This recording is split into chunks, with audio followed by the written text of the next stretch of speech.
This episode may contain content of a graphic nature, including descriptions of physical and sexual violence against adults, children, and animals. Listener discretion is advised. Hi everyone, I'm Talia. And I'm Tanya. And together we are Crimes and Consequences, a true crime podcast.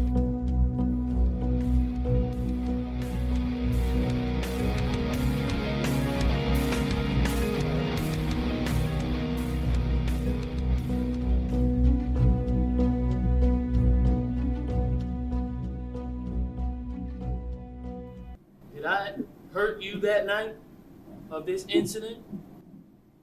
Yes. I did. And how did I hurt you? You stabbed me.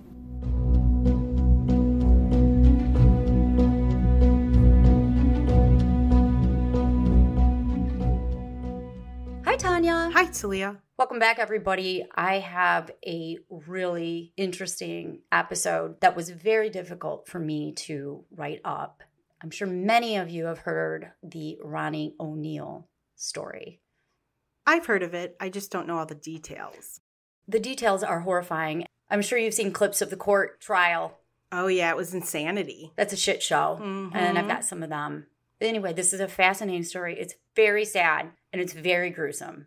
On that note, Let's do it. let's do it. If you haven't done so already, please hit the subscribe/follow button. And I'm going to start. You've all been clearly warned, right? Yes. Okay. On March 18th in 2018, so this is not even 4 years ago, the Hillsborough County Sheriff's Department received 3 911 calls from the Royal Lake subdivision in Riverview, Florida, within a time span of 10 minutes. It was 11:43 p.m. when the first call came from Kenyatta Barron, known as Kiki. The audio for that 911 call is really muffled. It's hard to discern exactly what she's saying. And later on, you'll hear the judge describe how horrible this phone call is. In the phone call, the 33-year-old mother of 2 can be heard whispering to the operator, "I'm shot. Help me please," followed by screaming. She was yelling out, "I'm so sorry, Ronnie. I'm trusting you. I trust everything you do. I love you. Allahu Akbar." Ronnie is Ronnie O'Neal III, Kiki's 29-year-old ex-boyfriend and the father of her 2 children. He can be overheard during the phone call screaming, "Say it again." Then the operator hears,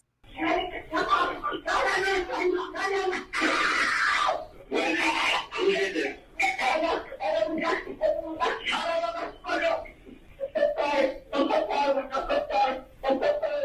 What is the address you're at?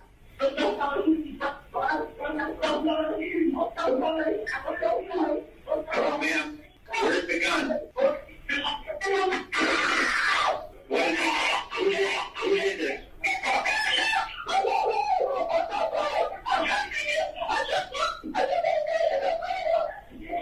You took me another way. Who did this? It is horrifying because she screams. Then Ronnie yells out, "Allahu Akbar." Then the dispatcher hears a male voice. It's Ronnie yelling out, quote, "Get in here and kill this bitch right now," end quote. He's yelling that to his 7-year-old son, Ronnie IV, commanding the boy to come in and kill his mother. Next, Kiki is heard during the call saying, quote, "I'm so sorry. Help me. I can't move my arm. My arm is shot up. Ronnie, please." Time elapses, 4 minutes to be exact. There are more noises, more screaming, thumping, and then Kiki's cries for help go silent. During that 911 phone call, she'd managed to run out her front door and over to her neighbor's house, screaming and pounding on the neighbor's door. James Gray Jr. happened to be there. He was visiting his fiancée, who is now his wife, and her young daughter was there. The 3 of them heard this commotion coming from the front door, and then the sound of a gunshot resonated throughout the street, rattling other neighbors out of bed. This type of violence was unheard of in the middle-class Royal Lakes subdivision. It just wasn't that kind of an area. By the time James opened the front door, Kiki was no longer there, pounding on it. Ronnie had caught up with her. And all that James could see in the darkness were two silhouettes at the end of his fiance's 8-foot foyer. They were on the sidewalk, and blood was all over the foyer wall. James cried out to his fiancée to stay back and to call 911. And that's when the Hillsborough County Sheriff's Department received its second 911 call about the incident.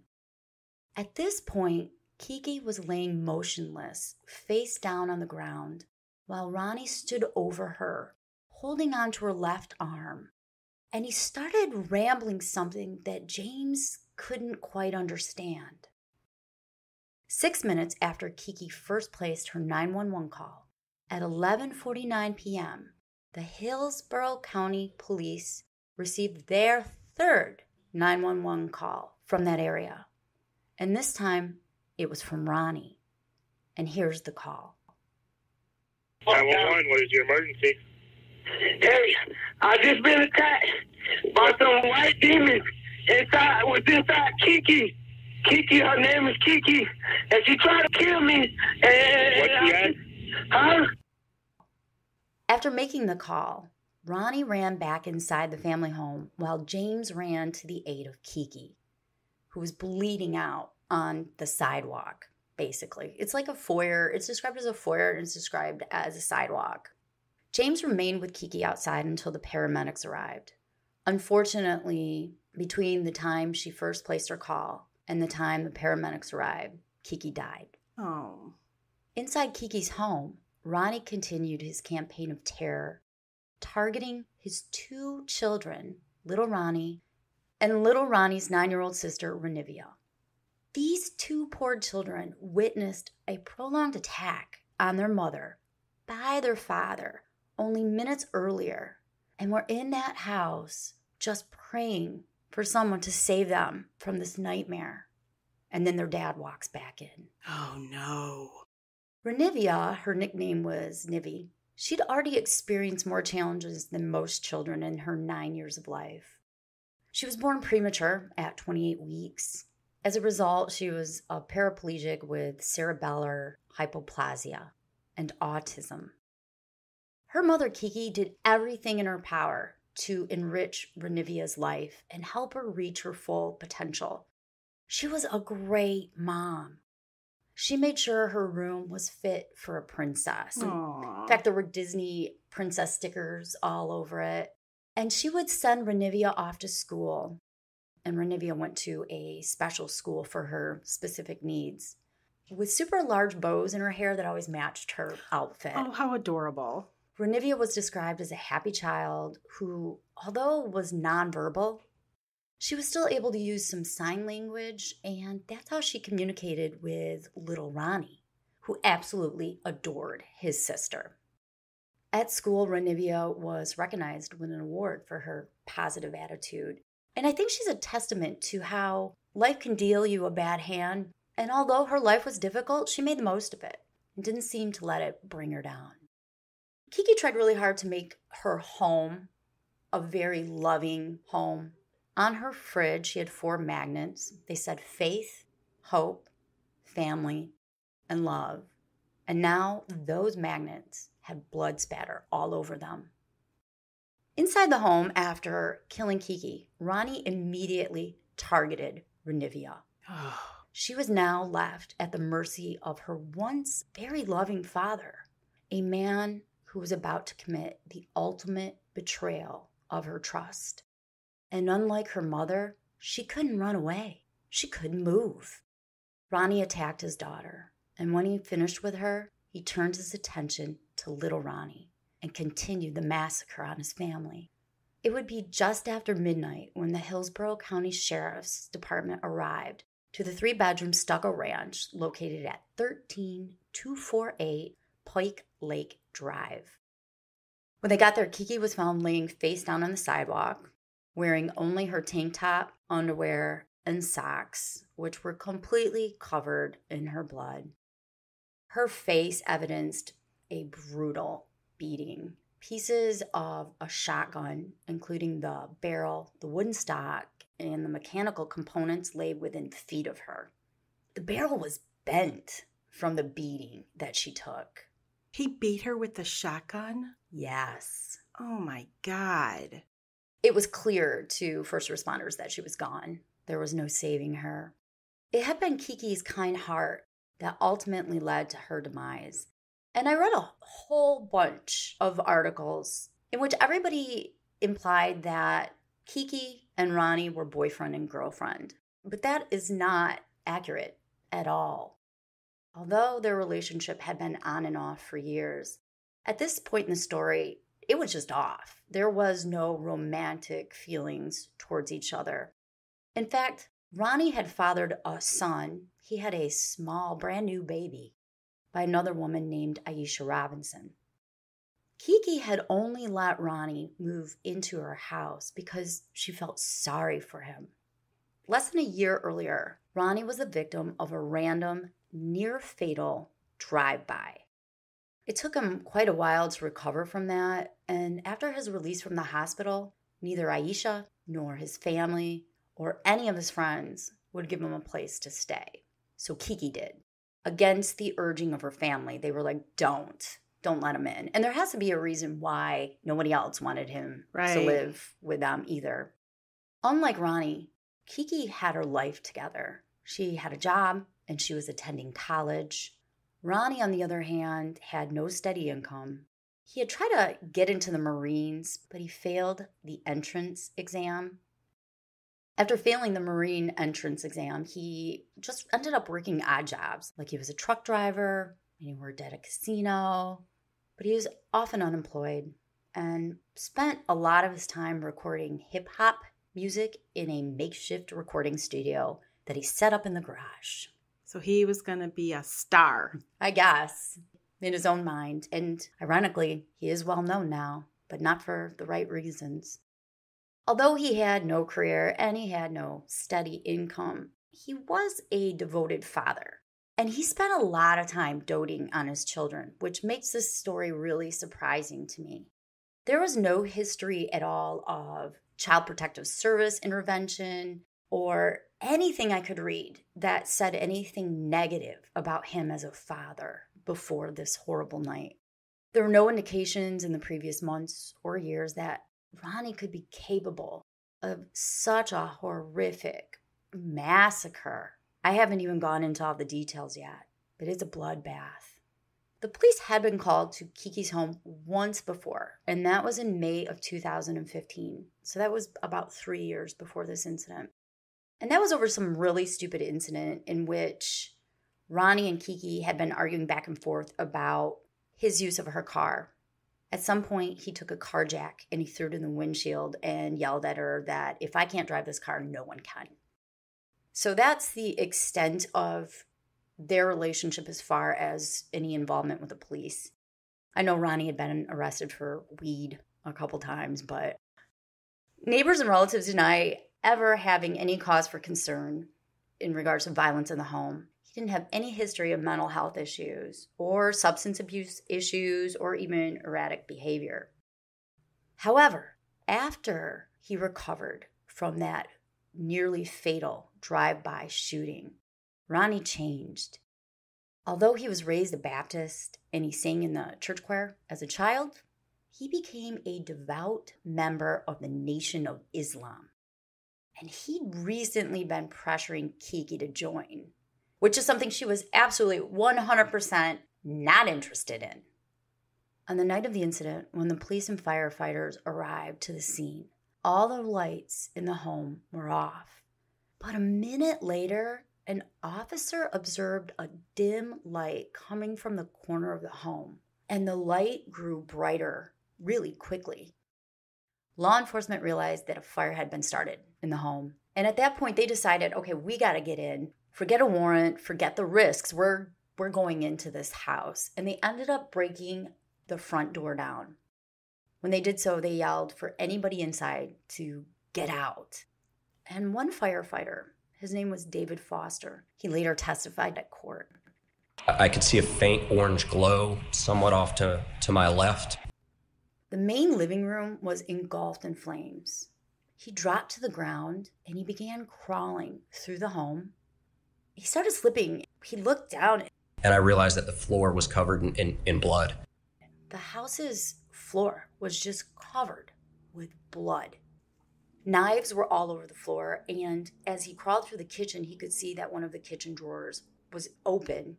He made his way down the hallway where the bedrooms were, and as he did so, he passed by a gas can and something that was described as lawn equipment, but I'm not sure exactly what it was.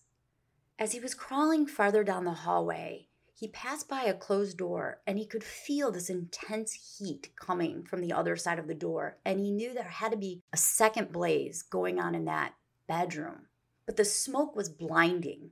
He felt around, eventually touched what he recognized as a door handle. When he opened the door, the entire room was engulfed in flames. Everything in the room was on fire, so clothes, wall, ceiling. Once again, visibility was limited. He had his hose, and he'd been hosing down in front of him. But when he opened that door and he got in, he handed his hose to somebody that was behind him. And he took his hands and he was feeling around the floor.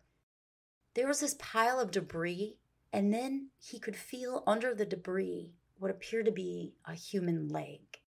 He pushed the debris aside, and then David Foster lifted the limp body of 9-year-old Ronnie from the floor. And he carried her outside onto the lawn, treating her as if she was a patient. But then he saw her mutilated body, and he knew that she was dead. What did you do then? Hugged my other firefighter and cried, to be honest with you. Little Ronnie had been stabbed multiple times, and she had burn injuries. She was pronounced dead at the scene at 12:30 a.m. While all that was going on, and the firefighters had just broken inside the door, and I told you they yelled for anybody inside to come out, the automatic garage door slowly opened, and someone walked out of it. It was a boy. He was covered in blood. His clothes were smoldering. Blood was dripping out of his mouth, and he was holding his intestines in his hands. It was 7-year-old little Ronnie. Oh, dude, hold on. Give me a second here. Isn't that awful? Okay. His arms and legs were badly burned, and one of his lungs had collapsed. Officers ran to him, and the first thing he said to them was, "My father killed my mother." Oh. He was laid on the grass, and while they were attending to him, Ronnie Sr. emerged from the garage yelling out, "Allahu Akbar." Police ordered him to stop numerous times. They were like, "Stand still, do not move, do not take one more step." But of course, he didn't care. He kept yelling the same thing over and over again, "God is great." And they had no other choice but to taser him, which actually ended up subduing him. And then he was placed in the back of one of the police cars. And he was still shouting out, "God is great," in Arabic. Then he started yelling, "Kiki's the devil," quote, "The kids are the devil's kids." Damn. While he's being taken to the police station, little Ronnie was immediately medevaced to the Tampa General Hospital with little hope of survival. So now I'm going to tell you about the autopsy results. And obviously it's an autopsy. It's very gruesome, and it's exceptionally sad when you think of one of the victims as being a 9-year-old little girl. Before I go into the autopsy, we're going to just take a quick break. Kiki's autopsy revealed that she'd been shot with a shotgun twice. She had a shotgun wound to her right back shoulder and a larger wound to her right elbow. Her right arm was broken in 2 places, but none of these wounds were lethal, which is surprising because I always think if you get shot with a shotgun, like, it's just a horrible injury. It was the beating with a shotgun that ended up causing her death. She had 7 fractures to her skull, including her jaw, fractured facial bones behind her lips, and several more fractures at the base of her skull. In all, she had 15 separate lacerations to her head, mainly on the left side, and her teeth were knocked out. This resulted in a severe brain hemorrhage and, of course, her death. Renivia, her cause of death was listed as homicidal violence, including chop, blade, and penetrating wounds. That's what her autopsy said. She had knife and axe wounds. What? Yeah. On her head, neck, torso, and foot. What the hell? Her spinal cord had been severed and her jaw was broken. Oh. There were a lot more wounds than that I'm not going to go into. It's just overkill. She also had full thickness burns to her total body surface area. Her entire body? Yeah. I don't know exactly what full thickness burns means, but I'm assuming it just means she was just completely burned. That poor child. Yeah, I know. And we're going to hear more about her last minutes alive when I get into little Ronnie's testimony at court. It's so fucking sad. After being rushed to Tampa General Hospital, little Ronnie underwent emergency surgery. They tried to repair all the injuries inflicted by his father with a knife. He'd been stabbed on his neck, abdomen, chest, and extremities. He ended up, as I said earlier, with a collapsed lung, and he suffered burns on 30% of his body. Wow. Somehow, after all these injuries and even being disemboweled, he managed to survive and ended up providing a detailed account of the massacre that occurred in his Pike Lake home on the night of March 18th. Little Ronnie spoke with the child protection team during a forensic interview, and then he actually ended up speaking later against his father at a trial. According to little Ronnie, this is what happened that night. It was a Sunday night. He had school in the morning, and it was about 11:30, so he was in bed sleeping when he heard his parents just arguing and fighting. He kind of got a sense it was over religion because they'd been fighting about that recently, and he recognized some of the words his dad was saying. He got up out of bed and opened his door to see what was going on. That's when Kiki yelled at him to get back in his room. He heard his father repeatedly crying out, "Allahu Akbar." And then his mom ran down the hallway into Renivia's room, where she ended up hiding in the closet. Ronnie Sr. followed behind her, and little Ronnie recognized that he had a shotgun in his hand. It was a shotgun that Kiki always kept under her mattress. Renivia was laying on her bed. She had school in the morning too. And imagine her surprise and the helplessness she feels as her mom runs into her closet and her dad is following with a gun. From his bedroom door, little Ronnie could see his dad holding the shotgun up to his mom. And at some point during all this chaos, Ronnie fires a birdshot and it goes through Kiki's elbow. Little Ronnie heard the gun fire once, and then his father yelled out to him, quote, "Make me a real man. Say Allahu Akbar now. Get in here and kill this bitch right now." He wanted little Ronnie to kill his mother? Yes. Little Ronnie came into the room where his sister was laying helpless on the bed and his mother's hiding in the closet. And his father placed the shotgun in his hands and helped him hold it. He repeated the words, "Help kill this bitch." Little Ronnie couldn't remember if the gun fired or not. He's probably fucking terrified. Yeah, traumatized. Right. Next, his dad ordered him to go into the garage and to get his hunting knife and bring it to him. Little Ronnie went to the garage, but he couldn't find the specific knife that his dad was asking for. While he was walking from the garage into the kitchen, he saw his mom run out the front door and he saw his dad chasing her. And that's when Ronnie shot Kiki a second time.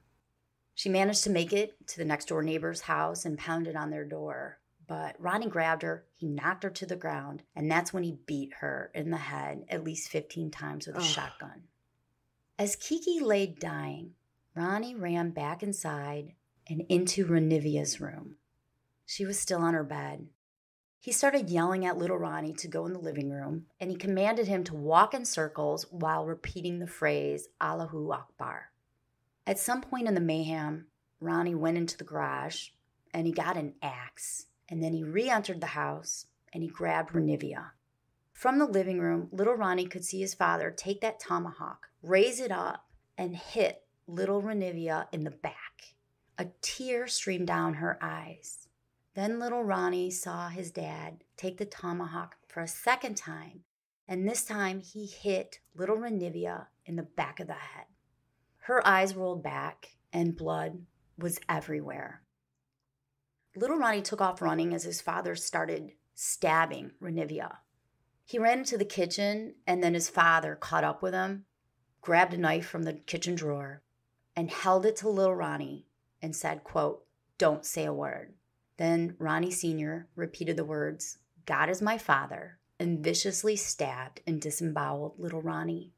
While both of his children lay dying, Ronnie went into the garage and he grabbed a gas can.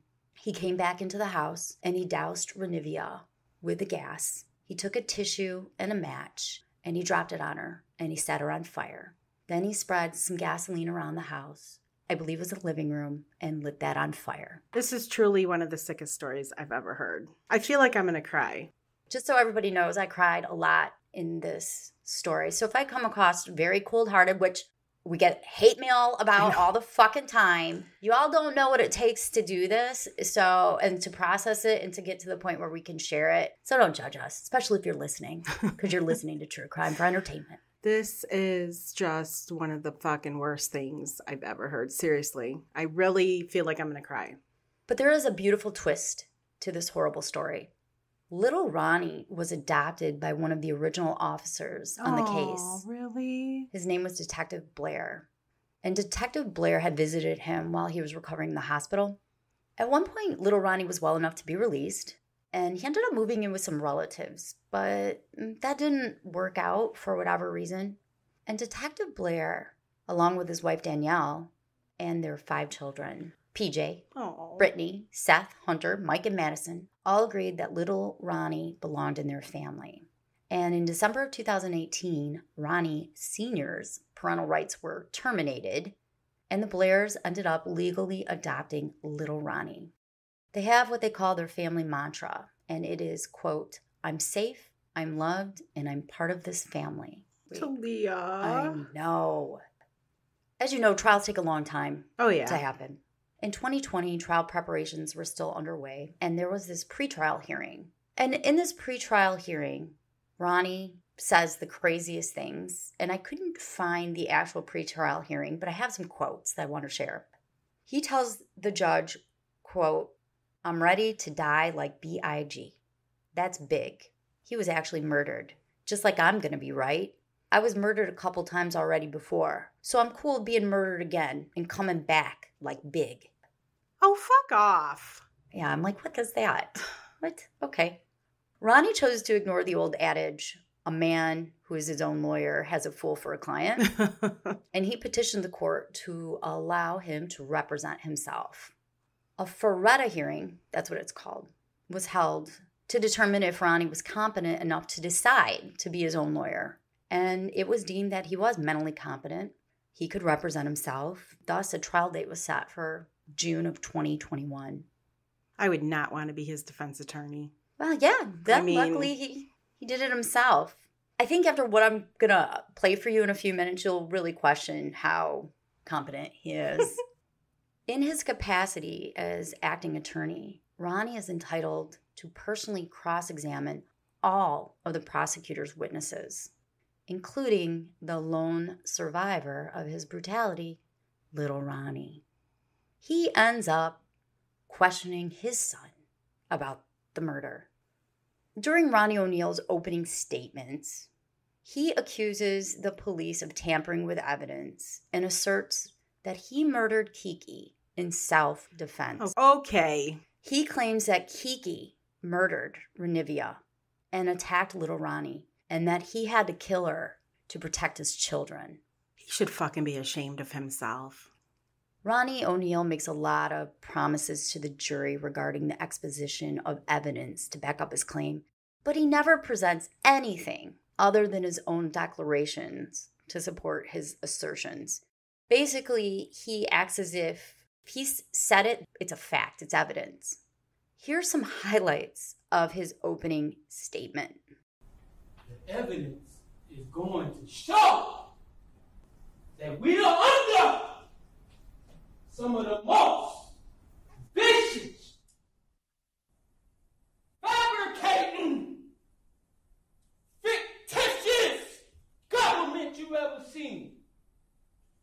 by the time it's all said and done, you will see who is the mass murderers in Tampa Bay, the state of Florida. You will know why what occurred on March 18, 2018 occurred. And the evidence is going to show that law enforcement tampered with evidence to meet their such high burden of proof. Because originally, it wasn't enough. So we had to tamper with evidence. The evidence is going to show my son did not see me murder his mom. The evidence is going to show he did not see me shoot his mom. The evidence is going to show my son said many things that are not true. The evidence is going to show that I called 911 during Kenyatta Barron's 911 call. But all of a sudden, it ends up after I called Kenyatta, after Kenyatta Barron's call was made. Now I'm calling 911. But originally, I called 911 without even knowing she called 911 during her call. But the evidence is going to show that your representatives and law enforcement, local law enforcement, wanted to make it seem like I'm some kind of menace to society. And I ran after killing Kenyatta Barron, knowing that authority was on the way to kill my own children.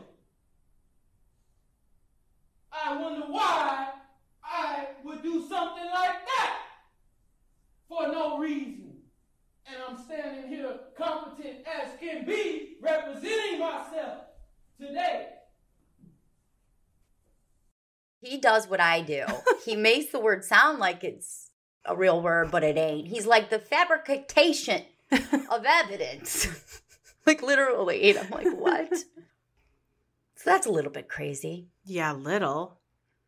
The prosecutors called neighbors, first responders, and some other people to the stand so they could describe what they saw and heard that night. Testimony by firefighter David Foster, who found Bonivia's slaughtered body in the master bedroom, brought the courtroom to tears. When the prosecutor presented all the witnesses, he then called little Ronnie, who ended up testifying from a remote location via video conference. Of course, the prosecutor asked little Ronnie questions about that night, and then Ronnie Sr. was allowed to cross-examine his son, who by that time was 11. And the situation is just surreal. You're about to hear the words from a very courageous and very brave little boy who's being questioned by the very man, his father, who stabbed him, poured gasoline all around him, and let him catch on fire. Here's some clips from that testimony. How you doing? Good. Good to see you, man. Good to see you too.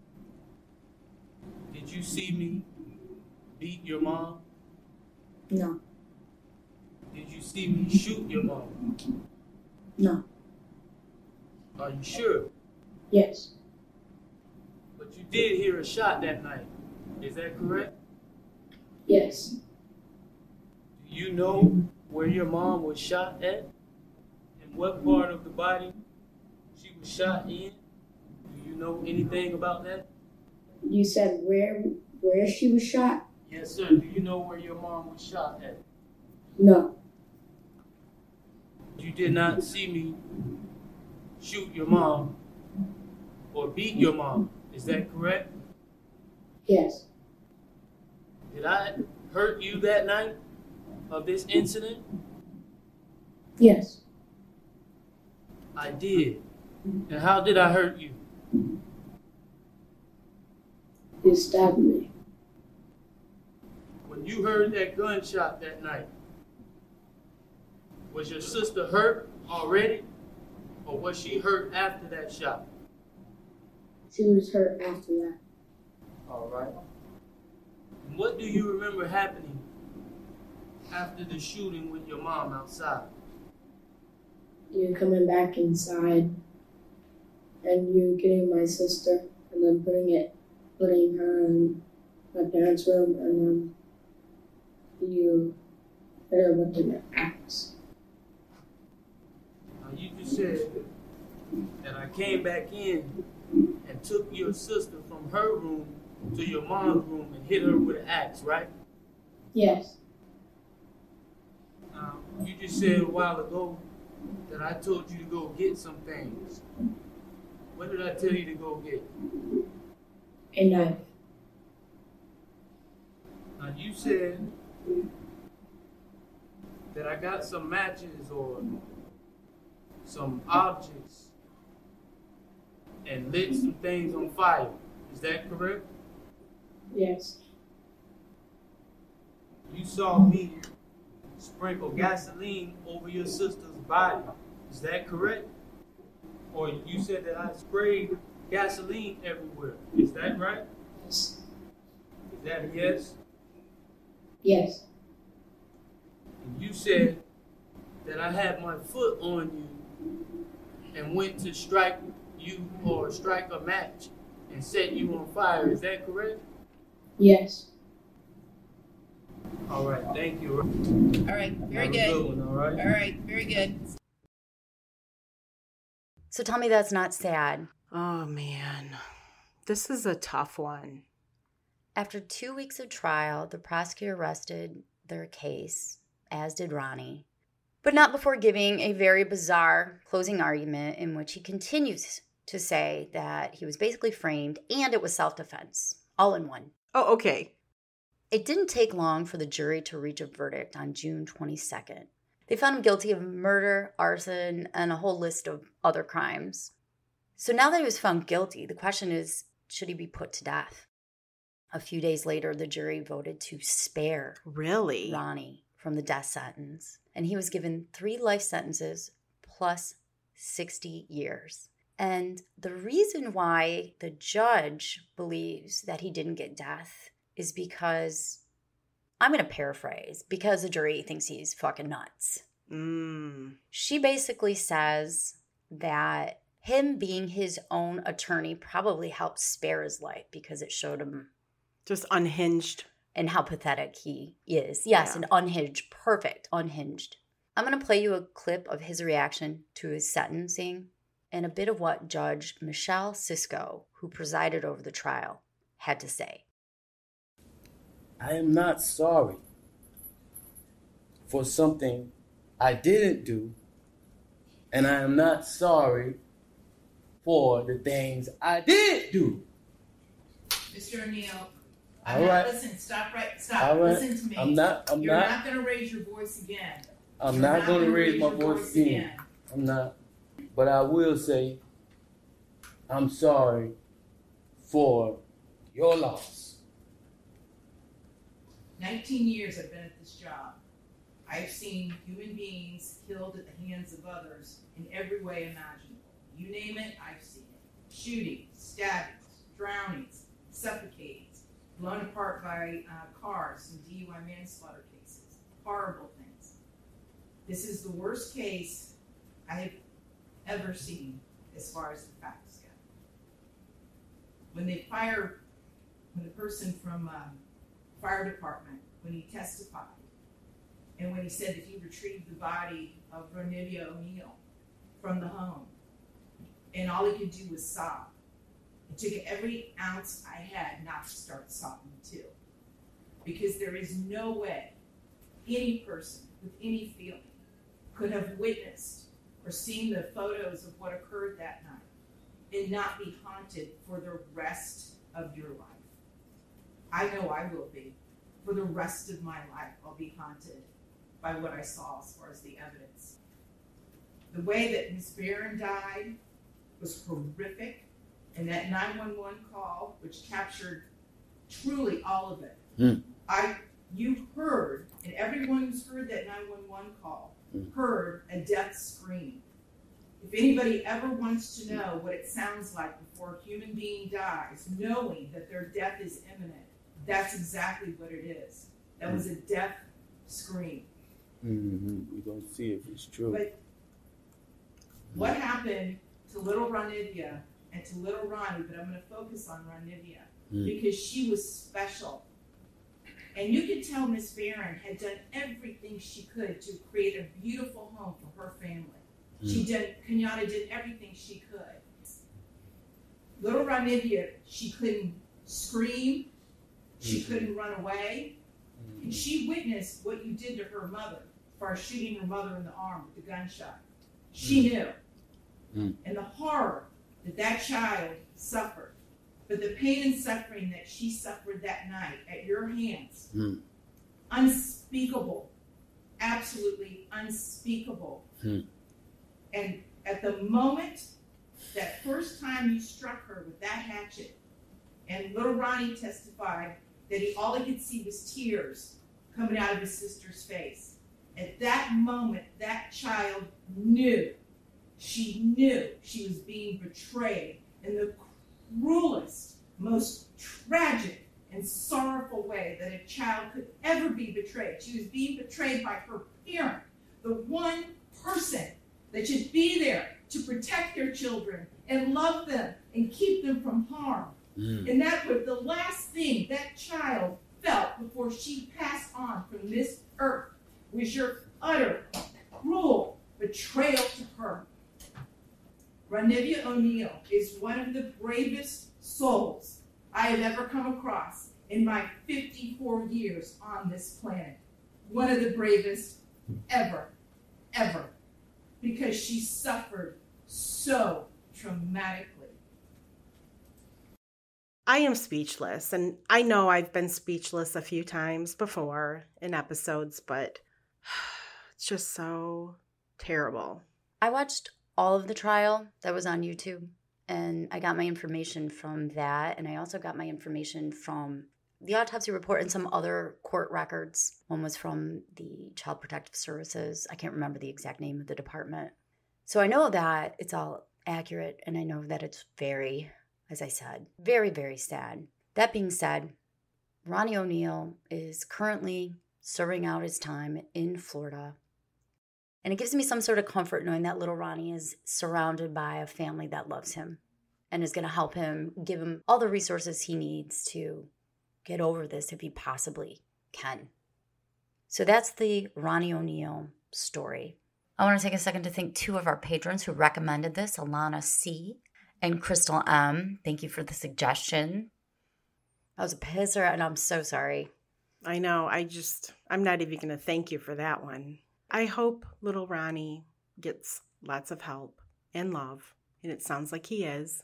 And yes, that's the small glimmer of comfort and hope that I get from this story. So, besides the sources already listed, YouTube and court records, I also use some articles from Child Fatality Report. That's where I got the information. I also read a bunch of articles from the TampaBay.com news source. And I think that's about it. I want to thank you guys all for sticking around and listening to that. I know it was a tough one. If you haven't done so already, I'm going to ask one more time for you to hit the subscribe/follow button on whatever app you're listening to right now. If you enjoy the show and you want to get some ad-free early releases. Extra bonus episodes? Yeah, early releases of our public episodes and ad-free releases of our public episodes, plus over 100 exclusive episodes not released to the public, you can go to our Patreon page. It's Patreon, Patreon. Nope, No, it's not. wrong. No, it's not. P-A-T. Oh, whatever. Whatever. It's patreon.com/TNT Crimes. It's also in our show notes. You can go to our website. At our website, you can find all the information on our merchandise and Patreon. And that address is crimesandconsequences.com. Plus, we also have an Apple channel. So if you're listening to us on the Apple podcast, go ahead and look at our channel and subscribe. And they are the same episodes as you can find on Patreon. Yep. And please check out our social media. It is at Hardcore True Crime for both Instagram and Facebook. And that'll do it. I hope so, because that's a lot. It is. And I got to stop now. I know. I need to go, sit in a corner and rock or something. So anyway, until our next episode. Maybe listen to the Carpenters or something soothing. Something very soothing. Don't kill each other. Bye. Bye.